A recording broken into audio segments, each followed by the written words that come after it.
जी हाँ, नमस्कार। मेरे साथ है कारगिल युद्ध के हीरो खेमाराम जी आर्य साहब और हम बातचीत करेंगे उनसे, उनके पूरे जीवन के बारे में जानेंगे और जानेंगे उस युद्ध के बारे में जिस युद्ध का नाम सुनकर भी रोंगटे खड़े हो जाते हैं। उस युद्ध में इन्होंने भारतीय सेना का नेतृत्व किया और पाकिस्तान के दांत खट्टे किए। वो सारी चीज़ें, सारी बातचीत करेंगे दादा से। तो मैं खेमाराम जी का स्टूडियो में स्वागत करता हूँ। दादा, स्वागत है आपका। नमस्कार। मेरा नाम खेमाराम आर्य।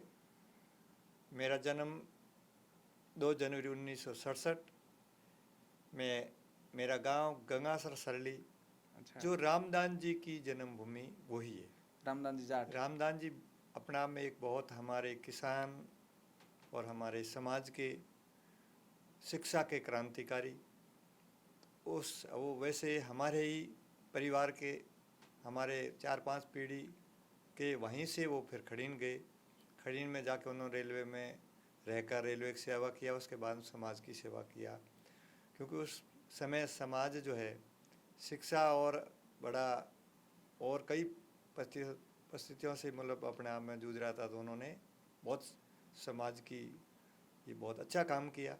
हमने उनकी तपोभूमि में जन्म लेकर वहाँ, मैं जब छोटा था, जब मैं मेरे ननियाल रहता था, मेरा जन्म से ही गौ माता से बड़ा प्रेम था। मैं बहुत गाय बड़ा प्रेम से चला था। मेरे बड़े भाई साहब ने कहा आप पढ़ो, तो मैं ननियाल से गौ माता को छोड़कर फिर अपने घर में आके, मेरे घर से 5 किलोमीटर दूर लूखों का तला स्कूल, वहाँ मैं 5वीं तक पढ़ा।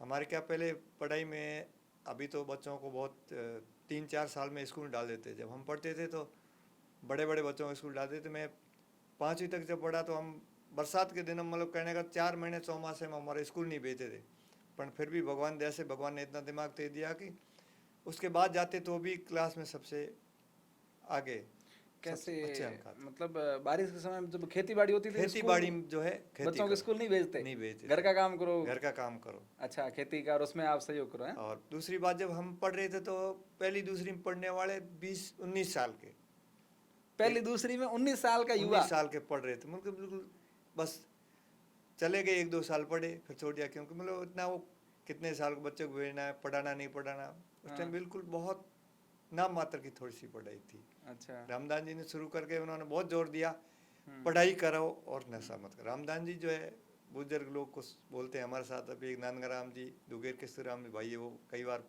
उनके साथ रह कहते हैं कि वो जा किसानों का हाथ जोड़ते थे, अपने बच्चों को भेजो और 1 रुपया दो। क्योंकि कोई भी संस्था में हम सबका जब सहयोग होता है तो वो संस्था बहुत तकड़ी और आगे बहुत बढ़ती है। कि 1 रुपया भी दो, आप कुछ दो, हम सबका एक सहयोग से बनेगा। अच्छा। तो उन्होंने ऐसा बहुत, इस मारवाड़ के कई बार जो है नागौर वगैरह कुछ भगत आते हैं कि वो रामदान जी बात कर रहे कि रामदान जी जितना त्यागी तपसी और जो अपना में बहुत जोश इतना बहुत ज़्यादा था, तो उन्होंने ऐसे समाज को जो है बहुत कुछ आगे बढ़ाया। तो हमें उस समाज को और थोड़ा उससे भी आगे बढ़ाना चाहिए। आज हमारे युवा क्या है कि आगे बढ़ के भी उसके साथ 2 कमियाँ आ रही है। एक तो संस्कारों की कमी आ रही है, एक जो है नशा थोड़ा बढ़ रहा है। नशा बिल्कुल नहीं करना चाहिए। युवा तो अपने आप में, युवा एक शक्ति है, जैसे हमारे फौज में बोलते हैं ना जवान, जवान, तो ऐसे ही, क्योंकि जवान का होता है जिसमें कभी बुढ़ापा नहीं आई। ऐसे भारतीय परंपरा में यही बोलती है, जब तक जियो जवान रहो। यानी खाट में बैठ गया, मैं बुढ़ा हो गया, मेरे चला नहीं जा रहा, मैं कई बार बोलता हूँ ये तो मुझे बहुत खराब लग रहा है। अरे परमात्मा ने जो आपको बहुत पावर दी है, कुदरत की शक्ति आपके अंदर है। अच्छा। तो ये सारा जो है हम थोड़ा भूल गए। उन्होंने हमारे को बहुत कुछ सिखाया, तो हमें थोड़ा और सुधार करना चाहिए। समाज जो है एक सबसे बड़ा शक्तिशाली। और दादा, आज के बच्चों को रामदान जी के बारे में ज़्यादा पढ़ा नहीं है, न जानकारी है, नाम सुना है, ठीक है, छोटी मोटी बातें सुनी है कि रामदान जी 1-1 रुपया चंदा लेकर के बच्चों को पढ़ाते हैं। आपने तो वो युग देखा है, तो आप उनको कैसे देखते हैं रामदान जी को? रामदान जी वास्तव में उन्होंने उस समय उन परिस्थितियों में बहुत समाज के लिए इतना काम किया, मगर हम पढ़ लेके जो उसका, मुझे ऐसा लग रहा कि कई की जो है हमारे पढ़ लेके इतने बड़े अधिकारी हो गए तो अपने छोटे भाई तक को नहीं चाहते। मतलब इतना त्याग नहीं है उन्हें, लोभ और स्वार्थ और अहंकार ज्यादा बढ़ गया है। देखो उनको देखो तो वो एक तरह वास्तव में भगवान थे। मैं कई बार बोलता हूँ रामदान जी यानी एक परमात्मा का, राम जी का दिया हुआ भगवान थे। उन्होंने हमारे कितना क्या कुछ दिया, तो हमें उनसे सीख लेके और जो समाज को ऊपर उठाना चाहिए, उसकी बजाय तो हम नीचे गिरे, बहुत दुख की बात है। और दूसरी बात, मैं भी अपने आप जिस कौम में, जिस समाज में पैदा हुआ हूं, मैंने बहुत पुराना रिसर्च भी किया, राम राज्य में भी जो है ये हम एक ऐसी कौम है प्रकृति के बारे में बहुत कुछ जानने वाले और प्रकृति के साथ न्याय करने वाले। ये हमें, हमारे डीएनए में ये दो गुण होने चाहिए, मगर आज घटते जा रही है। शिक्षा के साथ मतलब कहने का संस्कार और प्रकृति के साथ जीवन जीना हमारे को नहीं आ रहा, इसलिए हम मतलब हमारे पावर नहीं है। हम अपने आप में क्या कि स्वार्थ और ये ज़्यादा हो रहा है। कुदरत ने जो है हमें एक वो पावर दी है, कुदरत सब कुछ दे रही है, हम सबकी माँ कुदरत है, उसके साथ हम सबको जुड़ना चाहिए, तब पावर आएगी, तब हमारे को हमारी असली जो है लक्ष्य क्या है। ये भारत, इस देश का नाम ही भारत माता है। बाकी अभी जो शिक्षा है ये विदेशी शिक्षा है, इसके साथ संस्कार नहीं होने से जो है युवाओं में वो जज्बा नहीं, वो एक काम करने की शक्ति नहीं, वो प्रेम नहीं, वो ऊर्जा नहीं। तो रामदास जी ने जो कुछ दिया थोड़ा उनको सीख लेना चाहिए हमारे को। अगर समाज को आगे बढ़ाना तो उनकी बातों पर और जोर देना चाहिए। उन्होंने बहुत जोर दिया। अच्छा। एक तो नशे पर, एक जैसे अभी मृत्यु भोज जो अभी भी चल रहा है, पहले से मुझे अभी ज़्यादा खराब लग रहा। पहले तो अपने घरों में क्या घी तो था ही, बाकी गेहूँ खरीद के लाए और जो भोजन भी खुद हाथ से बनाते थे, मतलब मेहनत कर, उसमें इतना खर्चा नहीं होता था।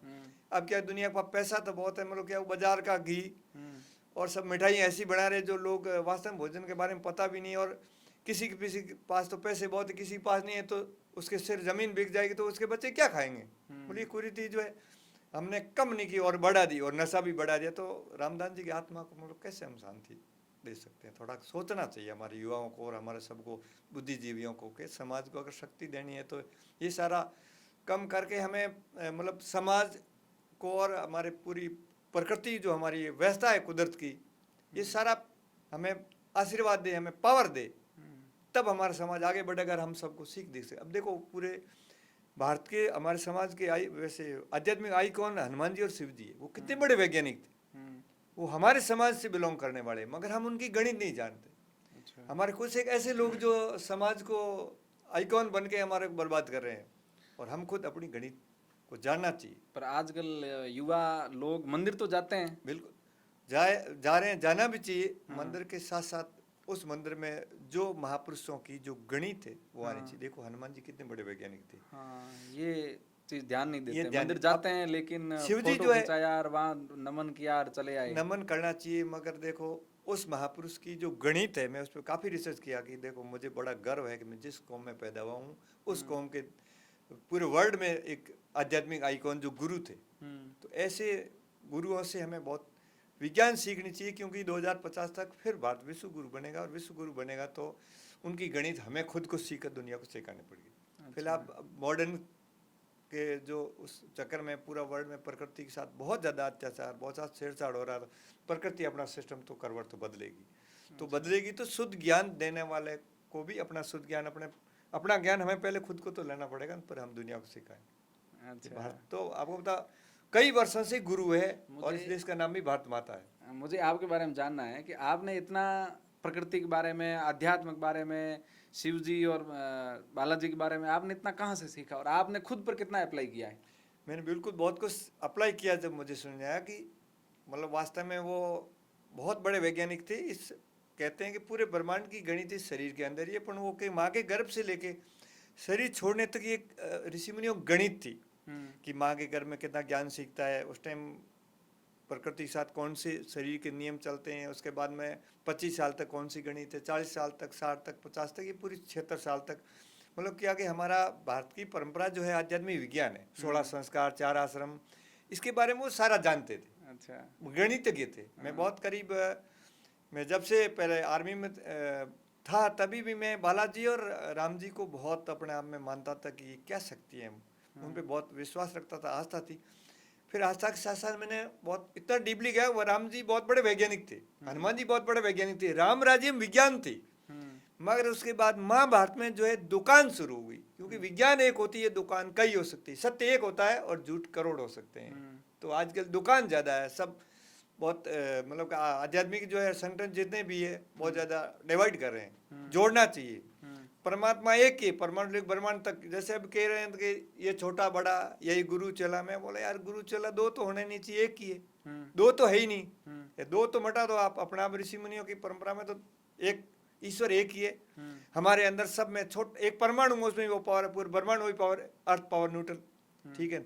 तो हमारे शरीर में भी वो 3 सिस्टम, अर्थ, पावर, न्यूट्रल और पूरे ब्रह्मांड में सूर्य, चंद्रमा, धरती, इन्हें बहुत ज्ञान था शिव जी के बारे में, हनुमान जी के बारे में बहुत वर्षों से मैं रिसर्च किया। मैं उसके साथ उन्होंने जैसे थोड़ा थोड़ा उनकी बात को समझ के उसके मैं जिया, जब मुझे समझा, बिना जिए बात समझ गहराई नहीं हाँ, आती। पहले क्योंकि जब उसमें जीना पड़ेगा, उस जीना चीज पड़ेगा को। आप, क्योंकि जब हम डीपली जाएंगे तो मोती मिलेंगे, ऊपर तो खारा नमक ही है। तो बहुत लोग आध्यात्मिक में सिर्फ बात ज़्यादा कर रहे हैं, उसमें जीते नहीं है। अच्छा। और आध्यात्मिक नाम से हमारी आस्था है, हाँ। मगर आस्था का फिर उसमें नाजायज नुकसान होता है, फायदा उठाते हैं। मतलब हमारे भारत, इस देश का नाम भारत माता है, तो माता कितनी, माता भी 9 है, कितनी बड़ी महान बात है। और फिर जो है हमारे परमात्मा ने 9 की बड़ी गणित, 1 से 9 तक ही है, 10 है ही नहीं। ये सारी शरीर पर ही गणित बनाई हुई है। ये बड़ी विज्ञान थियरी आनी चाहिए, मेन यही है। अच्छा। गणित का अर्थ होता है गण, उस ईश्वर के, जैसे जोड़ बाकी गुणा भाग। जोड़ का अर्थ होता है जुड़ना प्रकृति से, प्रकृति जुड़ेंगे तो प्रकृति के अंदर ही वो पावर है। ईश्वर कोई अलग नहीं है, ईश्वर एक करंट है, पावर है। आप जुड़ेंगे तो अपना आप आएगा, नहीं जुड़ेंगे नहीं आएगा। पावर जुड़ोगे लाइट आएगी, नहीं जुड़ोगे लाइट नहीं आएगी। ये बहुत बड़ा वैज्ञानिक देश है, मैं बड़ा इस पर चिंतन करता रहता हूँ। अच्छा, आप शिविर लगाते हैं ऐसे कि भाई बच्चों को या युवाओं को जोड़ना चाहिए इनसे? बिल्कुल, मैं स्कूलों में, मैं कह रहा हूँ जहाँ भी, क्योंकि मुझे बड़ा गर्व है कि ये भारत युवाओं का देश, युवा का अर्थ होता है शक्ति। मगर आज युवाओं में वो शक्ति नहीं है। क्यों नहीं है? कि उनको बोध नहीं है, उनको ये जो हमारे बुजुर्गों का जो गणित है वो बताने वाला नहीं है कि युवा को, अगर युवा शक्तिशाली होंगे, फिर से भारत शक्तिशाली होगा तो दुनिया को बहुत कुछ सिखाएगा। आजकल के युवाओं को जो है वो दिव्य शक्ति, दिव्य उसको रास्ता बताने वाले लोग कम है, क्योंकि युवा इस फोन पर, और दूसरी बात जो दिनचर्या जो है वो उनको पता नहीं है। मेन जो इस शरीर को मैंने पहले बोला ना, हवा, पानी, भोजन, ये तीनों शक्ति देते, और तीनों बारे में नहीं ज्ञान होने से आता है। हमारा एक हर शरीर के हर कोशिका को हवा चाहिए। अब जैसे हम भोजन के बारे में नहीं जानते हैं, और ज़्यादातर पानी के बारे में नहीं जानते। जैसे हम भोजन किया, कैसा किया, सही है गलत है, भोजन पचा या सड़ा। तो इसलिए मैं गाय पे बहुत ज़्यादा रिसर्च कर रहा हूँ कि गाय भी बहुत बड़ी है। मैं कई वर्षों से, मैं अपना में वहाँ जा रहता हूँ, ऐसे रोगी जिनको डॉक्टरों ने मना कर दिया कि ठीक नहीं होगा, मैं बोलता हूँ भाई ठीक होगा, क्योंकि शरीर डॉक्टर साहब ने नहीं बनाया भाई, ये तो कुदरत ने बनाया। कुदरत से जुड़ो, अपना आप ठीक होएगा। हमारे बुजुर्ग तो हनुमान जी, शिव जी कितने बड़े आयुर्वेद आचार्य थे, उन्होंने जो गणित बताई उसको समझो। नंदी भगवान क्या है, गाय क्या है। हमारे बुजुर्ग तो बहुत बड़े, मतलब भोजन के बारे में जितना हम जानते थे, अपने बुजुर्ग क्या करते थे, राब बनाते थे। राब ये कितनी औषधि है कि वो छाछ में पकती है। आज भी बनाते हो? बिल्कुल, मैं तो थोड़ी और, मतलब उसको थोड़ा मॉडिफाइड किया। कैसे कि किया? भाई रोगी आदमी को भी हम वो राब पिलाएं ताकि उससे राब से ही ठीक हो जाए। अच्छा। क्योंकि उसको मैंने, जैसे एक बाजरा अपना देसी है, हाँ। उसको शोधित किया, नहीं उसके अंदर गोबर गौमूत्र की और एक्स्ट्रा पावर दी, क्योंकि भी रोगी है तो उसको पावर चाहिए। हाँ। उसमें पावर कम है, वो पावर दे के बनाया, उसमें फिर घी और डाला, वो गरम गरम पिलाते हैं तो पसीना आ जाएगा और वो पच जाएगा। तो जब पच जाएगा तो शरीर में ताकत आ जाए। लोगों को ये पता नहीं कि भोजन पचा या सड़ा। अच्छा। तो मैं बहुत सारी विषयों पे पढ़ा। इसमें फर्क कैसे समझा है कि भोजन सड़ा या पचा? ये तो हमें भी नहीं पता है। वही तो कह रहा हूँ, क्योंकि जब भोजन पचेगा तो टाइम पे हम उठ जाएंगे, एकदम शरीर में एनर्जी रहेगी, और जब भोजन सड़ेगा तो शरीर में एकदम आलस रहेगा। अच्छा। ये भोजन पचना सड़ना हमारे बुजुर्ग जानते थे, कौन सा भोजन पचता है, कब करना चाहिए। बहुत बड़ी गणित में, जहाँ भी स्कूलों में कोई कार्यक्रम जाता हूँ, कि देखो पहला सुख निरोगी काया। आज लोग बहुत बीमार है, तो ये सोरा, कई बार मैं बोलता हूँ, अगर मुझे एक गाँव से एक अगर आदमी 1 महीना 2 महीना आप मेरे पास रहो, मैं आपको पूरा गाँव जो है, मैं सरकार की जितनी फंडामेंटल योजना है उससे मैं बड़ा नाराज हूँ। अरे भाई, राम राज्य में जो गणित थी सीख जाओ, गांव राम है, हमारे पास भगवान ने बहुत दिया, हमारे को उगाना आता है।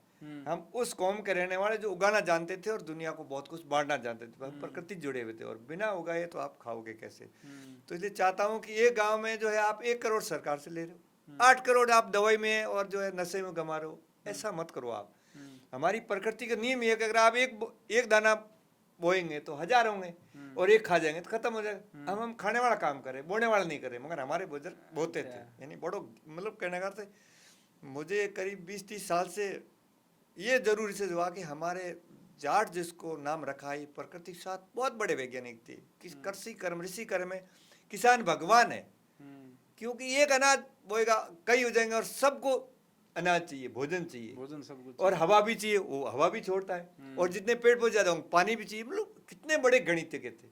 अब हम तो, हमारे को सिर्फ जो है वो गणित को हम नहीं मानते, अब पैसे चाहिए, कई बार मेरे पास कुछ लोग आ रहे हैं, उनके पास पैसे बहुत है, शुगर और बीपी में को तुम्हारे पास ये पैसे है ना, ये बीमारी के लिए आए भगवान दिए, मगर मेरे पास पैसे नहीं है, मगर प्रकृति इतनी राजी है, मैं 24 घंटा इतना प्रसन्न रहता हूँ। इतने लोग को सारे जितने दुखी है तो उनको मैं यहाँ रख कर ठीक करके एक जीवन का समझा देता हूँ कि भगवान जीवन दिया तो आनंद से जियो, बीमार नहीं होना चाहिए। प्रकृति में कोई बीमार नहीं है।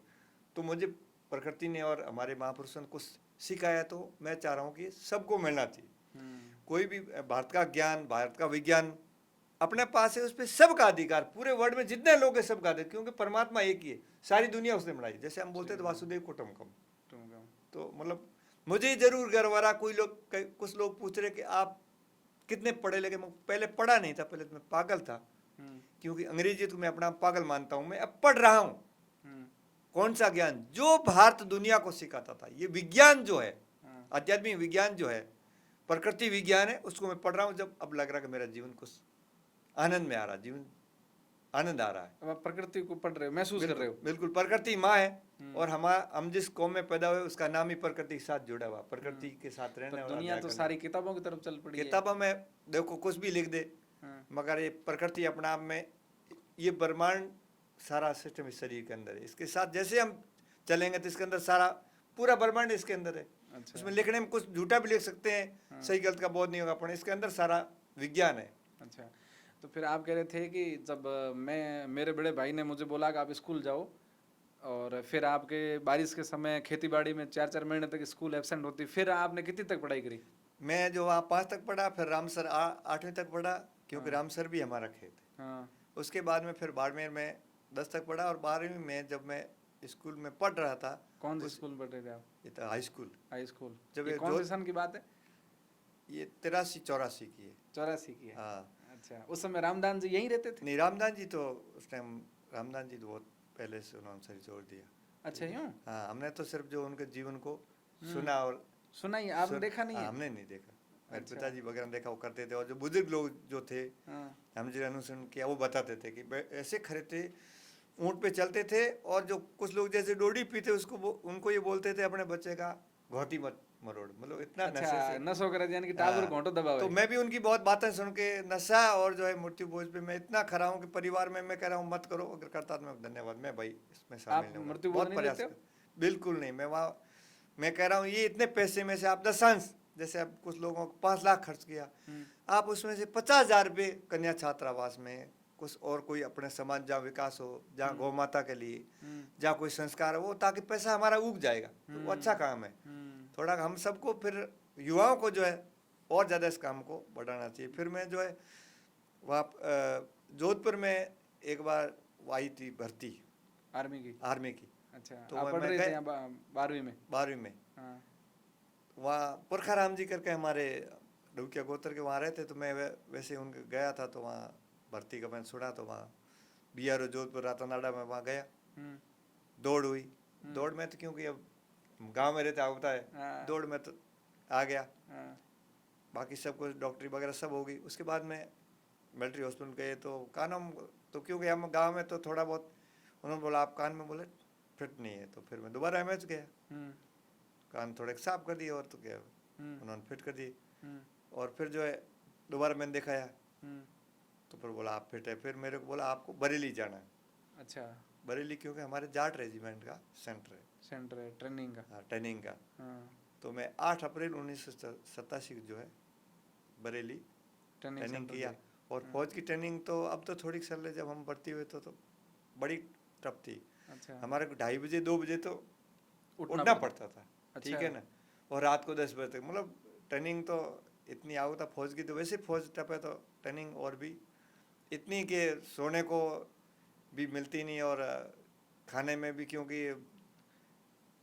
उस टाइम जवान रहते तो भूख भी खूब लगती है। अच्छा। खाने में भी थोड़े लेट हो गए तो भी। अच्छा। मतलब बहुत एक फौज में बड़ी, मतलब मेरी रुचि थी कि कुछ देश की सेवा करें। अच्छा। फिर हमने 9 महीने वहाँ, उसमें ट्रेनिंग 9 महीने की थी? 9 महीने ट्रेनिंग होती थी। अच्छा। उसके बाद ट्रेनिंग पूरा हुआ, उसके बाद हम जम्मू कश्मीर में, जम्मू से आगे पलावाला क्षेत्र है, जहाँ क्या कि एकदम थोड़ा नीचे पड़ता है। कई बार पहले ये जो हमारे जम्मू के पास में एक चेनाब करके नदी, उसका इतना पानी कई बार वेग आता था, उनकी और वगैरह जो पीपीएम वगैरह जहाँ पोस्ट रहते हैं, अगर वो पीछे नहीं होते तो वो भी बह के चली जाती। अच्छा, तब वहाँ हमारा पलवाड़ा पोस्ट में हम पहली करीब पोस्टिंग आप वहीं हुई? वहीं हुई थी। वहाँ 2 साल रहने के बाद फिर हम अलवर आ गए। अच्छा। अलवर में फिर हम 2.5 से 3 साल रहे।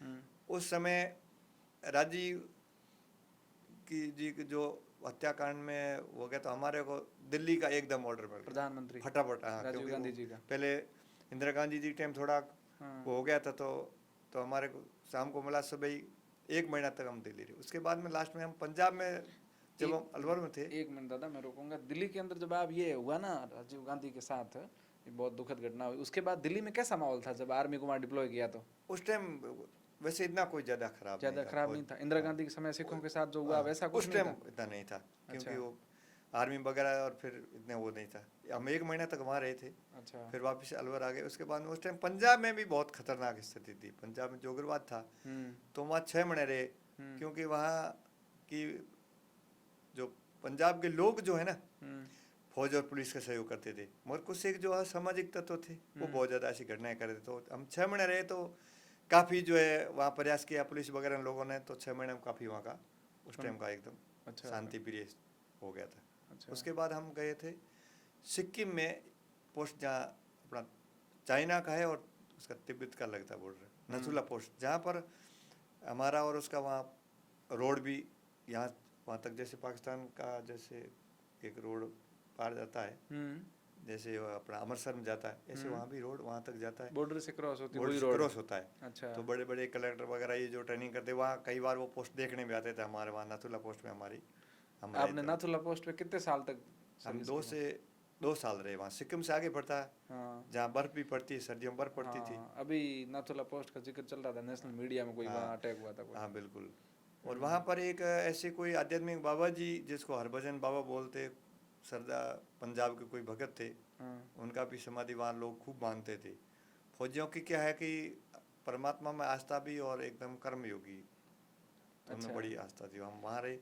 आपने किसका जिक्र किया वहाँ समाधि किसकी? हरदान बाबा, हरभजन बाबा। हरभजन बाबा, वो तो फौजी नहीं थे? हाँ उनके बारे में बताओ ना, आपने नजदीक से देखा है ना, बिल्कुल। हमने सुना उनके बारे में, तो उनके बारे में बताओ। हरदान बाबा कहते हैं कि आज भी वहाँ वो नौकरी ड्यूटी करते हैं बिल्कुल, क्या? हरभजन बाबा की बिल्कुल हाँ, वो हरभजन बाबा, समाधि थी सॉरी। पहले, जैसे वो मतलब फौज में थे, हाँ, और फौज के बाद वो बताते कि वो एकदम कैसे गए। वो अभी भी जैसे कि वो मतलब छुट्टी वगैरह जा रहे थे, उसके जनरल वगैरह भी उनको गाड़ी लगाते हैं ऐसे, वहाँ उनके कपड़े वगैरह रहते हैं कि वहाँ किसी ने कपड़े, मतलब एक उस एरिया की बहुत बड़ी शक्ति है। पंजाब के रहने वाले थे। आज भी फौज जब कहते कि वो अगर छुट्टी जा रहे हैं तो 2 महीने तक पूरा मतलब वहाँ रहती है। और वहाँ रविवार को वहाँ एक, जहाँ उन्होंने समाधि मतलब वहाँ तपस्या हाँ, की थी, हाँ। तो हर रविवार को वहाँ कार्यक्रम होता है, बहुत लोग आते हैं, देसी घी का हलवा बनता है वहाँ। अच्छा।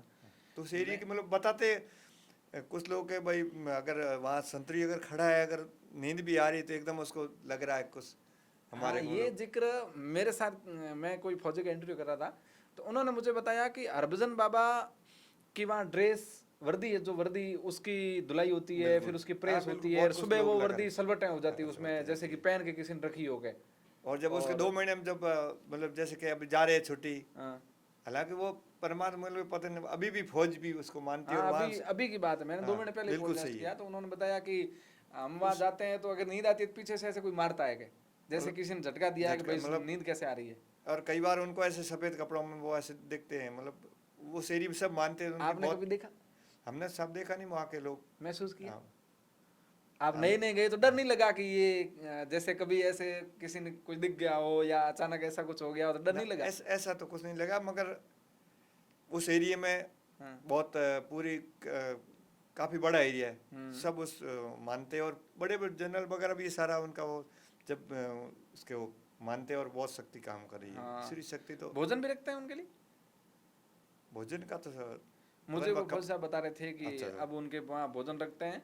एक और कहीं पोस्ट बताई थी चाइना बॉर्डर पर, एक इसका बताया नाथुला का, कि वहाँ नथुला हरभजन हाँ, बाबा, हरभजन बिल्कुल हम खुद गए, सही बात। इनके फौज साहब वहाँ भोजन रखते हैं तो वो अपने आप गायब हो जाता है क्या? कहते हैं जब एक बार वो, क्योंकि साधना वगैरह करते ही थे, फौज कहीं जा रही थी, तो वो अपने आप में अपने जब टाइम हो गया तो साधना में बैठ गए। उसके बाद में वो मतलब उनको मिले नहीं। अच्छा, वहीं अपना रह गए। कुदरत की मतलब किया। अच्छा, तो उसके बाद फिर नाथुला के बाद में? नथुला के बाद हम फिर आगे गंगानगर, अच्छा, राजस्थान में। राजस्थान में, क्योंकि गंगानगर थे और फिर अलवर थे। जब भी हमारा सूरतगढ़ जो बिरदवाड़ हेड है, हम्म। वहाँ हम 2-2 3-3 महीने तक रहते थे अच्छा। उस रेत में, क्योंकि रेत के तो हम हाँ, रहने वाले। रहने वाले। बड़ा बड़ा मजा आता था। कहीं कई बार क्योंकि रात में वगैरह में भी कहीं मतलब रात के अंदर ही फौज में रोड मार्च होता है, मतलब कंपास के द्वारा आप देते हैं कि आपको इस पोस्ट से इस डिग्री पे वहाँ जाना है। अच्छा। तो हम तो इस रेत के रहने वाले, एक बार कहीं कंपटीशन होता है, हम सबसे आगे आगे, क्योंकि आइडिया लगाते हैं ये फलाना दौरा है, फलाना दौरा है। और दौड़ने में तो तेज चलने में तो हमारी बड़ी ऊर्जा काम कर ही रही। तो मतलब इस एरिया को अच्छा लगा। कई बार एक जगह हम, क्योंकि फौजी आदमी आपको पता है जहाँ रहता है जहाँ शमशान है, हाँ, लोग तो खूब डर रहे भूत है। आप नहीं भाई डरते भूत से? भूत है ही नहीं है ही भाई, नहीं? भूत भूत कहाँ है, क्योंकि जहाँ शमशान है वो फौजी आदमी को वही जगह मिलती है, वो लकड़ी भी मिल जाती है, उसी को जरूरत पड़े तो उसमें चूल्हे में जला दो और अपना।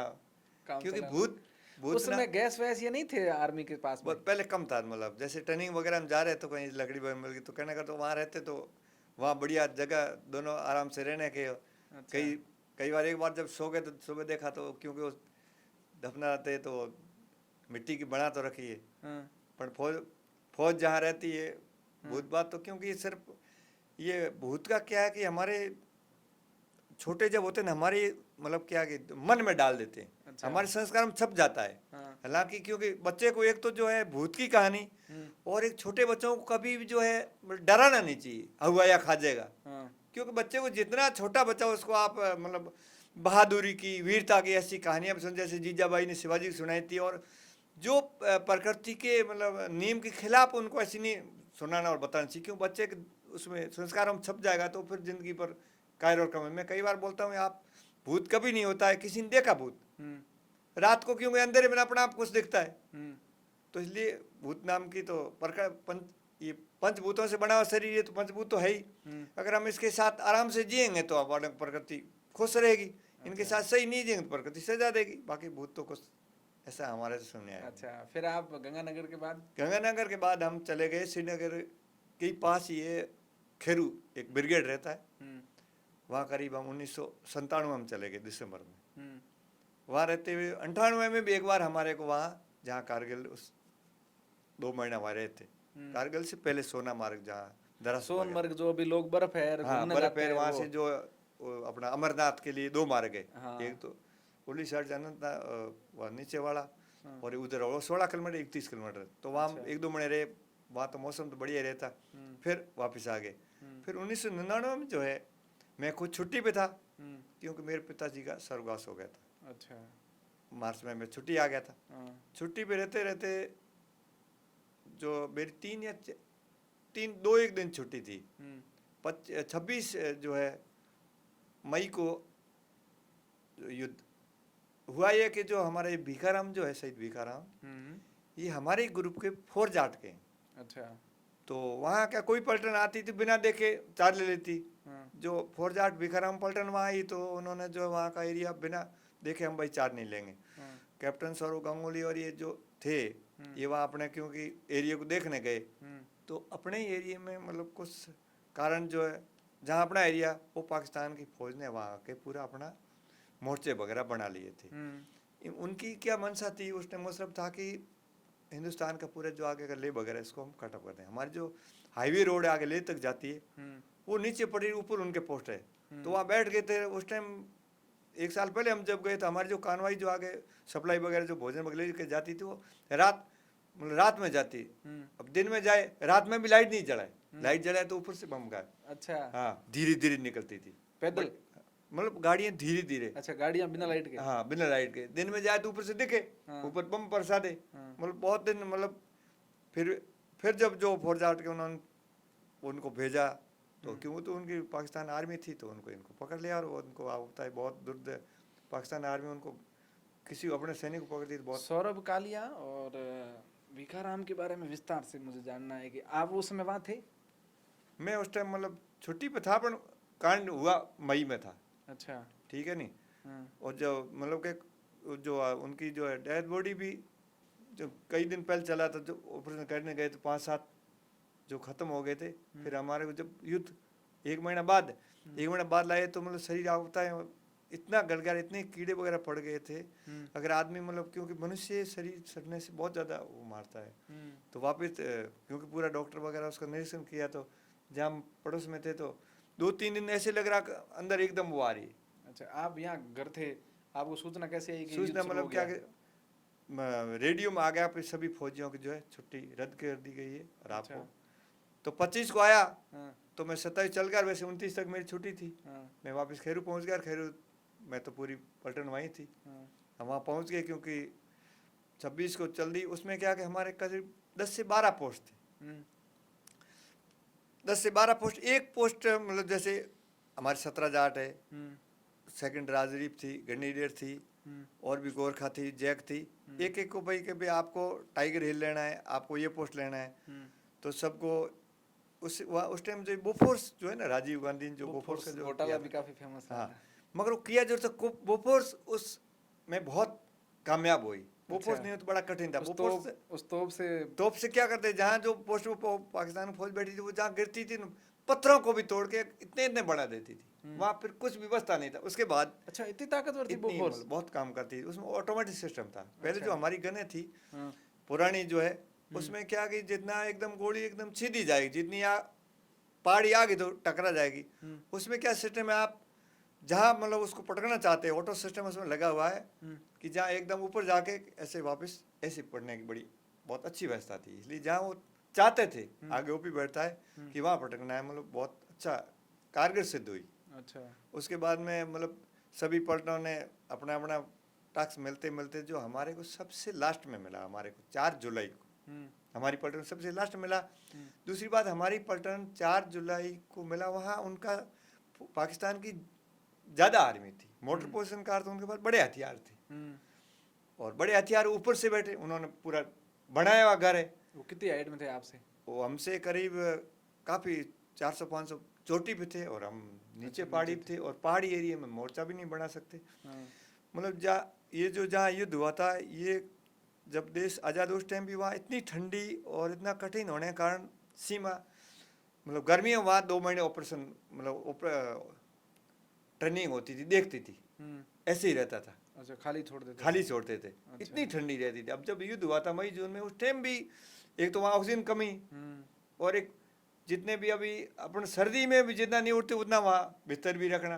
अच्छा, मतलब एक बात, मतलब दुनिया में जो जितने बाकी युद्ध हुए थे सब प्लेन में हुए थे। हाँ, इतना खतरनाक कठिन परिस्थिति, पूरे वर्ल्ड ने माना कि भारतीय सेना में जो साहस और जो शक्ति और हिम्मत है, इतना किसी में नहीं है। अच्छा, तो वो इतना परिस्थितियों में, और पहाड़ी में आप मोर्चा थोड़ा ही बना सकते हो, तो प्लेन है ऊपर से बनाए हुए। तो हमारे 4 जुलाई को हमारी पलटन टास्क मिला, जिसका 4875 यानी 4875 मीटर उसकी हाइट, और उस पोस्ट का नाम है पिंपल 2, जो सबसे लास्ट में हमारे को मिला। अच्छा, तो हमारे रात भर युद्ध चलते चलते करीब 38 जवान शहीद हो गए, और करीब 150 घायल हो गए। कितने जवान थे आपके पलटन में? पलटन में तो करीब 800-900 थे, और उस वहाँ एक कंपनी थी, बाकी कंपनियों में भी आ रहा था। मेन जो एक कंपनी जो अल्फा कंपनी थी, उनको ज़्यादा और नुकसान हुआ। तो जो इतना नुकसान हुआ, तो फिर जो है थोड़ा विराम दिया, भाई क्या करें। अच्छा, कि वो तो ऊपर बैठे हो तो हाँ। वो युद्ध लड़ते रहे, रात में तो थोड़ा कम दिख रहा, जैसे सवेरा हुआ तो और ज़्यादा नुकसान हो, क्योंकि सब दिख रहे थे। हाँ, और उनके पास स्नाइपर करके राइफल होती, बड़ी खतरनाक होती है। वो तो सीधा छोड़ती नहीं है। है?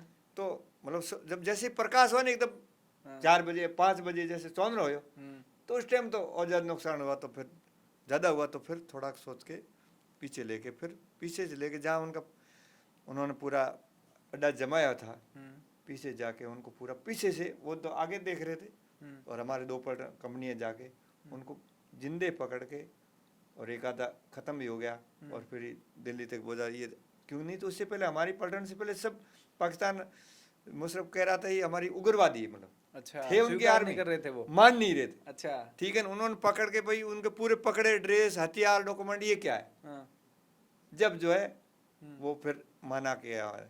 उसके बाद फिर काफ़ी दिन तक बीच में बातचीत चलती रही। 26 जुलाई तक पूरा क्लियरेंस हुआ, क्योंकि वो जाते जाते भी पीछे माइन वगैरह लगा गए थे। उसके बाद में जैसे ही उनको पकड़ के किया, उसके बाद में हमने, क्योंकि अंतिम हमारा ही जो था, हमने जो पूरा फतेह का जो तिरंगा फहराया। और फिर फौजियों ने काफ़ी, मगर देखो मैं ये वो फोटो देख रहा था, आप उसमें बीच में नीचे बैठे हो। 1999 से पहले इतनी मीडिया और जो ये प्रधानमंत्री वगैरह ने, अटल जी उस टाइम प्रधानमंत्री थे, जो फौज को जो तवज्जो दिया और मीडिया ने भी वास्तव में इतना साथ जो दिखाया, उससे पहले इतना कुछ नहीं था। अच्छा। मीडिया खुद उस टाइम ये चला तो भी वहां तक मतलब एकदम चलने का मतलब जैसे ही हुआ वहीं आ गए थे और ये पूरा सब कुछ अच्छा, ये सारे बहुत फोटो coverage मीडिया ने किया। क्लिक किए उस समय। हाँ बिल्कुल किया। दूसरी बात, हमारे मतलब ये युवाओं में, पढ़ने वालों में भी उस टाइम बहुत जोश बहुत था। दिल्ली वगैरह में क्योंकि हमारे जो जैसे कैजुअलिटी वाले जो घायल वगैरह हो गए थे, वहाँ पहुँच गए थे, बड़ा हॉस्पिटल था, तो वहाँ लोग जो देखने आ रहे थे, क्योंकि हमें जो कुछ वहाँ से लोग कह रहे थे कि वो इतना जवान लड़कियां तक कह रहे कि हमें भी जरूरत पड़े तो मतलब हम भी मतलब आपके साथ चलने को तैयार है। युद्ध वास्तव मैदान में में। वो मतलब हमारे भाइयों का भी जोश। उसके बाद में ऊपर रक्षाबंधन आया तो उस टाइम इतनी रक्षा राखियाँ भेजी, इतने लेटर भेजे, अच्छा, मतलब कह रहे आपने बहुत फिर अच्छा आप छुट्टी नहीं आई उसके बाद? किया। उसके खत्म बाद होने के में 2 महीने बाद छुट्टी आया था। अच्छा, फिर तो सबको मतलब वो, छुट्टी दी या हाँ उसके बाद तो फिर आपकी वो पूरी पलटन को? पूरी पलटन को छुट्टियाँ पर, क्योंकि जब 26 जुलाई को हाँ, वो हो गया तो उसके बाद हम फिर खैरू में आ गए थे, हाँ, वहाँ कुछ रहे। तो मतलब अटल जी ने मतलब फौज के लिए, उससे पहले फौज मतलब एक सैनिक का कोई इज्जत नहीं था। अच्छा, जहाँ ख़त्म हो जाए उसी को दफना देते, और उसके बाद उसके उनके घर वालों को और उसको जैसे भी ख़त्म होने के बाद उस डेड बॉडी को मतलब अपने आप घर तक पहुँचाना ही ये बहुत परिवर्तन हुआ है अटल बिहारी वाजपेयी के इज्जत कार्यकाल दिया। में ये हुआ है। और लोगों ने भी जो उस युद्ध में, और पूरी दुनिया ने मान लिया कि भारत के जो सैनिकों का साहस और शक्ति, हिम्मत ऐसा किसी वर्ल्ड में नहीं है। ऐसा क्योंकि हमारे बुजुर्गों की इस तपस्या है इस भारत भूमि में, बहुत इस माँ के लिए बहुत मतलब प्रेम है। इतना प्रेम और शक्ति है कि मेरी माँ पे अगर कोई कह दे तो मेरे माँ का शरीर है। अच्छा। बहुत वो था उस समय तो आपने हमारे उनसे भी सीधा- जैसे युद्ध चल रहा था तो एक इतना सा बम का ऐसे जहाँ मन छोटा टेंट लगा रहा था ऐसे आके गिरा, तो और परमात्मा पे और ज़्यादा हमारा विश्वास हो गया। अगर प्रभु जी अगर हमारे ऊपर गिरता तो हम चले जाते, अगर तेने बचाया इससे आगे की ज़िंदगी में और हमारे को परमात्मा पे पूरा विश्वास आ कि आगे का जीवन जो है इस माँ भारती पर और परमात्मा के आध्यात्मिक में और हम ज़्यादा जाकर कुछ ज़्यादा करेंगे। तो जब आपके हम पास में आके बम गिरा, हाँ बिल्कुल ऐसे फिर ही फटा वहीं? मतलब फटा हुआ जैसे दूर पड़ा ना, जैसे उनके स्प्लेंडर भी इतनी भी आपको पता जोर से पड़ती है तो आदमी लगती है, इतने में खत्म ऐसे जाके मतलब पड़ा, दूर पड़ा तो उसके पड़ते ही आपको पता बहुत बिखरते हैं, तो थोड़ा लगता था आदमी को तो खत्म कर देता। अच्छा। वो उसके आगे पड़ा तो इसमें- मतलब एक और ज्यादा परमात्मा ने जो है हाँ, बचा भरोसा हो गया कि भाई कर भगवान जो ने है कहा कि बचाया भाई है देख तो- मैंने बचाया, इससे आगे की जो आपको इस माँ भारती की जो है हाँ। जो बहुत बड़ी विज्ञान और शक्ति है, पूरी दुनिया मानी, क्योंकि भारत बहुत कुछ शक्ति को मानता है और शक्ति के साथ जीता। और भारत जो पहले किसी की तरफ जैसे अपने भाई को मतलब कहता नहीं है, मगर गलती करे फिर बख्शता भी नहीं है, मतलब अपने आप बिना गलती। मगर पाकिस्तान की तो निकमी हरकत रहती है, मगर हम कभी भी उनके साथ भी जो ऐसा नहीं। तो मतलब हमारे भारतीय सैनिकों में बहुत भारत की परंपरा और भारतीय संस्कृति का बड़ा अद्भुत आदम है और होना चाहिए माँ भारती का और भारतीय सेना का। बड़ा सौरभ कालिया और इनका भिखाराम जी का ये 7-8 जवान थे। हाँ मतलब क्योंकि ये कोई भी पेट्रोलिंग जाती 7-8 होते हैं, एक तो कैप्टन साहब थे भिखाराम जी। सौरभ कालिया के बारे में बहुत कुछ बताया जाता है, आप उनके साथ रहे कभी? नहीं, आप वो हमारी यूनिट के नहीं थे। यूनिट के नहीं थे? हाँ वो हमारे ग्रुप के थे। ग्रुप के थे, अच्छा। देखो कितनी बड़ी बात है। कहते हैं पहले ही मतलब फर्स्ट अटैक और लास्ट अटैक, यानी शुरुआत उन्होंने की और समाप्त हमने किया। क्योंकि जाट बलवान जय भगवान, जय भगवान, ठीक है ना। अच्छा। क्योंकि जाट अपना में एक वो परमात्मा को मानते हैं और उसमें बहुत शक्ति होती है। मगर इसलिए तो क्योंकि भगवान को क्यों मानते हो, प्रकृति साथ बड़ा तपस्या करने वाले। तो आज भी कह रहा हूँ हम जाट बलवान है। अब बलवान आज बल हमें कम क्यों मिल रहा है, क्योंकि पहले हम बहुत प्रकृति के साथ रहते और खेत में भी खेती बैल से करते थे। बैल नाम बल से बना हुआ, बड़ा बल था। आज कई बार लोगों में क्या कि बहुत जैसे अभी कोरोना के टाइम लोग बहुत डरपोक थे, तो हमारे एक ऋग्वेद के मंत्र में भी लिखा तजो राष्ट्र निरंती जय तो वर्षा, यानी हम बैल और दंडी से हम दूर जाएंगे तो हम कायर और कमजोर होंगे, क्योंकि हमें बहुत शक्ति और बल देते हैं। तो भगवान शिव जी क्यों वर्षभ को रखते थे, वर्षभ भगवान है, ठीक है ना। गौ माता ऐसी वर्षभ भगवान है, उसको वर्षभ कहते हैं। वर्षभ का अर्थ था शक्ति का भंडार, वरनी शक्ति भवानी भंडार, तो इसलिए भगवान शिव जी रखते थे। तो हमें जानना चाहिए, हमारे दादाजी उसको रखते थे। रामा भी उसी नंदी भगवान को जो है गाँव में बेचारे को देख के राजी नहीं, और मंदिरों में जाते उसको पत्थर वाले नंदी को तो पानी पिलाते और फूल चढ़ाते, ये बहुत दुख की बात है। हमें गणित आनी चाहिए जो वास्तव में भगवान का बनाया। तो मैं अपने आप में नंदी भगवान पे रिसर्च कर रहा हूँ, मैं जहाँ रहता हूँ नंदी भगवान रहता हूँ, और मैंने एक यूट्यूब चैनल बना रहा है, उसमें नाम रखा नंदी भगवान। यूट्यूब चैनल का? हाँ, अच्छा। क्योंकि मैं बहुत गाय पर, नंदी पर, प्रकृति बहुत कुछ। मेरा युवाओं से ये निवेदन है कि फौज साहब का यूट्यूब चैनल जो प्रकृति को समर्पित है, जो नंदी भगवान को समर्पित है, उसका नाम भी नंदी भगवान है। क्योंकि तो मैं नंदी पे बहुत रिसर्च कर रहा हूँ। आप और उस चैनल को सब्सक्राइब करिए और शेयर करिए, लोगों तक पहुंचाइए। अच्छी चीज़ें आपको उस चैनल पर देखने को मिलेगी। प्रकृति का वाकई में हकीकत, प्रकृति अपने को कैसे जीवित रख रही है, अपन प्रकृति के लिए क्या कर रहे हैं, ये अगर बोध और जानना है तो फौज साहब के इस चैनल को आप सब्सक्राइब करें, आपको अच्छी और ज्ञान की बातें मिलेगी। जी फौज साहब, धन्यवाद।